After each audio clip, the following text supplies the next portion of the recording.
And we had a list, and somebody, this is the funny thing, I don't remember, no one remembers who said the Black Crows, but there was a yellow pad from Legal Pad and Sharpie, and there was a bunch of names on it that we were trying.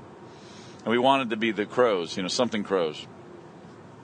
And then we couldn't come up with one, so we said, we were just like, well, fuck it, we'll just be Mr. Crow's Garden. And then at some point, the label, that we had signed with, which was owned by Rick Rubin, who we'd never met, only had heard of him, he said, look, you got to have a better name. That Mr. Crow's Garden name sucks. And when we heard it from him, we were like, no, fuck you. This is our name. But then, because we had to make a point. We weren't going to, let the man tell us what to do. And then I think, if I remember it correctly, he said, well, I won't put your record out. And then we went, oh, well, in that case, let's change the name. It really wasn't that simple. It was like, well, we think you should. And then we really were thinking about it going, yeah, it is a fucking terrible name. So then we went back and the Black Crows came up again, and I just remember thinking, well, what crow isn't black? That's a fucking stupid name. But then it stuck. Like the next day, I was like, the Black Crows. Oh, that actually kind of makes sense, because we were going with, like, our flyers always had crows on them. We had already taken the crows thing on, so we just said, well, and we had spelled Mr. Crow's Garden Crowe like that, so we kept that to be difficult. And that was it. We were in Rome, Georgia, at a bar called Shannon's, and we all said, okay, we'll do the Black Crows. And we called George on a payphone collect to say, okay, we're called the Black Crows now. And then he was like, cool, let's do that. I bought a hot dog from who? George Coolius. Made famous in Paul's Boutique, right? The very same. What are some of the alternative band names that didn't make the cut that you can remember? I remember the Stone Cold Crows. So that was a suggestion. And then WWF took it instead. Exactly. And then there was the Stone Cold Crows. It's one of the dumbest things I've ever heard. The Crow just got brass knuckles, punching his fist into his wing. I don't know where it was. There was someone had the idea that a cool band name, and I haven't thought of this in years, was Gasoline, which actually that could be a good name. I like Gasoline. Yeah, Gasoline could be kind of cool.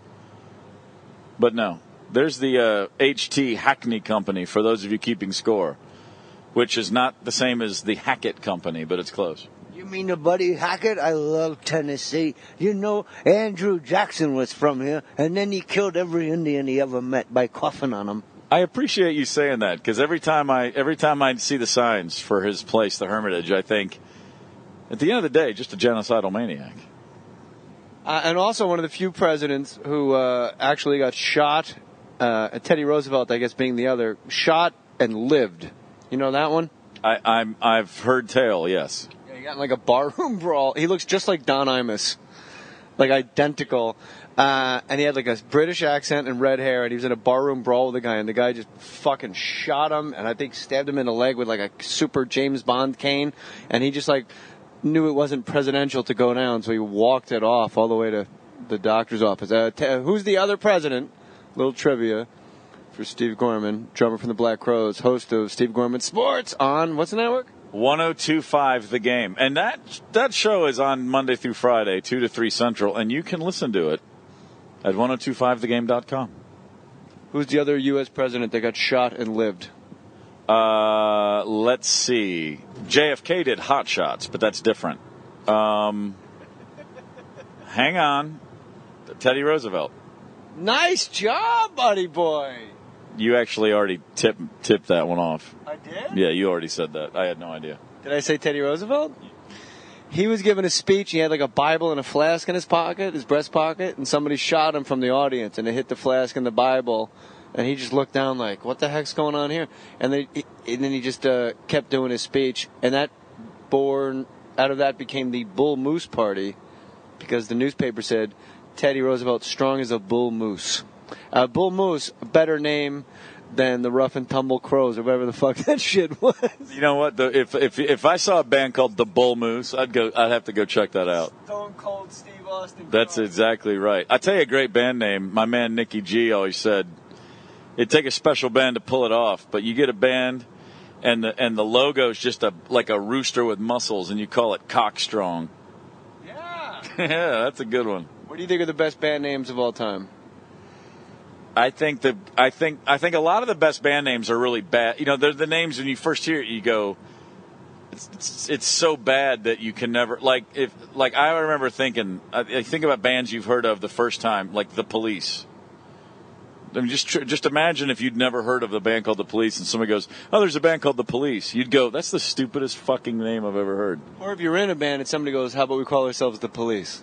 Yeah, you'd be like, "Are you no, The Police?" But what about the Stone Cold Black Crowes? Legendarily horrible. Just off the chart bad. Both hands, by the way, came up the steering wheel so he can wave with emphasis. No good. You like The Police name? Well, it's a great band name because it's just one of those words that, you know, I don't know if it's a great name, but I like the names that you first hear it, you go, seriously? And then it's like, but then it's locked in, you can never look back. I mean, REM, you know, U2, there's some really iconic bands that the first time you heard the name, you were like, it was what? It's REM. What is U2? I mean, I knew what a U2 was, but then I was a geek when I was in 9th grade, so I knew what that was. U2, in case you're wondering, is a mobile catheter. It's you see commercials for it now. It's the plastic bendy catheter for when you need to cath on the go. My favorites are Soundgarden. Radiohead is up there. And then I said one on your show, and I forget what it was. Bad Brains is pretty good. I forget, but I think Soundgarden way up there for a band name. This will be a hashtag delight for everybody. And your Twitter is what? At S. Gorman Sports, and that's spelled just like it should be. The Police, you're a drummer. It seems weird to me that a drummer and a bassist could argue so much like they do in The Police. Do you think, Copeland is his name? Do you think he's fucking up time, or is Sting fucking up time? Nah, Stuart Copeland, he's not fucking up anything. I mean, it's Sting. He's not a bassist, he's Sting. Come on, man. I mean, it was like, that's not the average rhythm section. He's an adult who calls himself Sting. He's gonna have there's gonna be a problem there. So I take it you're a big fan of The Edge. The Edge, but you were throwing a little corn at Bono tonight on stage, I noticed, going with his birth name of Paul. Yeah, I only call him Paul on stage. And the Edge's name, are you aware of that? I forgot. I believe it's Dave Evans. It is Dave Evans, thank you. The thing with U2, I said on stage was, and you guys have heard other Bono jokes I've had, but a lot of new material. I'm excited about it. It's like U2. Look, I don't, this is not a popular stance. I don't really care about Africa. I mean, I do, but I really kind of don't give a shit about what's happening in Africa because it's across the world. And I know you guys are like, JJ, that's fucked up. You can't say that. But you know what? I see homeless people in Santa Monica and Venice every day who look like they could use a shave and a shower 2 bits. So Bono eliminates a third of Africa's debt. I've never seen one black guy at a U2 concert. You would think there'd be one guy in a dashiki barefoot holding a rock yelling, the streets have no name where I live too. I don't know why I sounded like Sacha Baron Cohen in The Dictator just then, which I watched last night, and I give it a thumbs up, by the way. So, okay. So Stuart Copeland, one of your favorite drummers? I don't have him on the short list, but when I hear it or when anyone mentions him, I think, oh, that guy's awesome. Yeah, he's great. How many people are on a short list? 5? The ultimate short list is 2. It's Ringo and Bonham. That's enough for me. But then I can expand that to 5 pretty quick. Go ahead.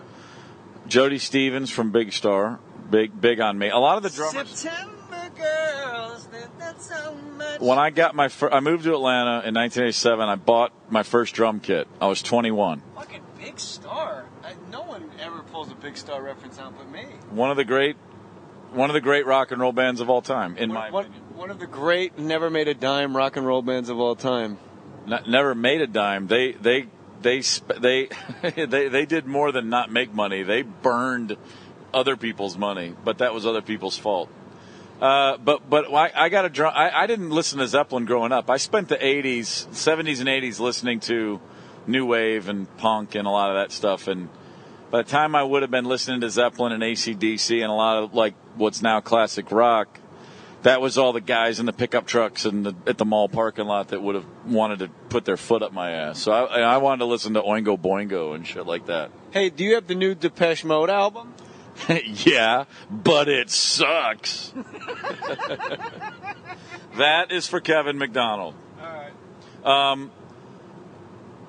And so anyway, long story short, I didn't start playing drums till I played literally a handful of times. I got my first drum kit. I was 21. I had a late start. Yeah, when I moved to Atlanta in 1987, I bought my first kit. What made you decide, like, you know what, I should buy this cumbersome, amazing thing that'll annoy my neighbors? You could have gotten a harmonica like everybody else. I wanted to play from, my whole life. Just didn't really get the opportunity. I was playing a lot of sports and listening to a lot of records. I didn't get around to the drum kit. But it was that thing, like, when I was 5 or 6 at the latest, I saw a drummer on TV, and I went, oh, I could do that. Like, I should do that. And it just took a long time for me to get around to actually doing it. But once I did, I got to college, I sat at a drum kit and started playing it. I was like, fuck, I knew I could do that. And so you picked it up right away. Yeah. And so I was needing a reason to drop out of college, and a buddy of mine said, I moved to Atlanta, I'm starting a band. He goes, you're playing drums now, right? And I was like, oh, yeah. I mean, I'm fucking all over it. And I dropped out of school and moved to Atlanta. I took the Greyhound bus to Atlanta in February of 1987. And I think that's the opening lyrics to your guys' next track. That's it. And Chris Robinson picked me up at the Greyhound bus station, who I'd never met. But he was the only guy that was going to live in a house. A bunch of us, he had a car. So it's kind of funny to think that he was the guy who could make it happen to come pick me up. And we met that day, and then I bought a drum kit like a couple weeks later and started playing. And so it was at that moment that I started listening to two bands, Led Zeppelin and Big Star, a lot. And so as I was learning to play, I was listening to those two bands more than anything else. And so it really, like, I had Ringo down, I had the Beatles stuff down for life, I'd heard all that, and I still think he's as musical as any drummer's ever been in rock music. I think he's perfect. But the Bonham and Jody Stevens, when I was listening to those records, I really thought, both those guys, I was like, this is what it sounds like in my head. You know what I mean? Like this, that's what I got to get to. And I don't know that I ever have, but I've certainly been trying. I mean, like, literally, like, the better I get and the more I've learned for 25 years now, the better Bonham keeps getting. Like we started off and we were like this far apart, and we're still that far. You know, it's like every time I figure something out, I learn more and more about, and he's right there. And so Bonham's 1, Ringo's 2? It's not chops, it's just feel. And it's, I can explain it and break it all down, and I understand what's this and what's that, but just on a visceral gut level, yeah, Bonham and Ringo are just they're just perfect in those bands. More as much as anybody could be, they're irreplaceable and perfect for what they did. And at the end of the day, look at the scoreboard: Beatles and Led Zeppelin. I mean, they kind of won the game, you know. All right, and then you got Jodie Foster from The Accused.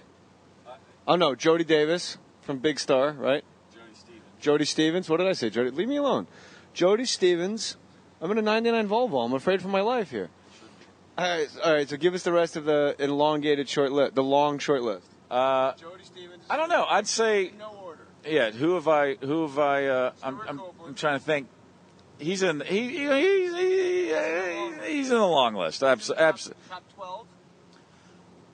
Sure. But people we've heard of. You're gonna go like deep into like. There was this one guy in Rome. He used to drum out of the fucking backseat of a Chevy. He was pretty rad. I can say this: there was a dude. My one total unknown is there was a band in Atlanta back then called 86, and their drummer scared the shit out of me. He was so good; it made me not want to play. And I can't even think of his name right now. Max. I don't know. He was great. I didn't know him. I'm just trying to think of the big names of the guys who are great. You know who no one ever mentions, and again, perfect, is Densmore from The Doors. He's a fucking great drummer. I love John Densmore's playing. On your show, I forgot his name because I suck. The drummer for Sabbath, to me, seems a little ahead of his time. Yeah, we talked about that. I've really, and I'm not being like difficult, I've never listened to Black Sabbath. I don't know their albums at all. I've heard the couple things on the radio that you always hear, but that's really all I know. I've not listened to. There's two things that are equally not present in my life, and that would be pretty much heavy metal and or rap. Never never got into either of the most important genres of music in the last 20 years. I'm going to name drummers from super popular bands. Larry Mullen Jr. U2. I hear he has an identical twin brother. Great drummer? All right, fair enough. I don't know anyone that ever said, "Oh man, he's great." But again, I look at it like that band is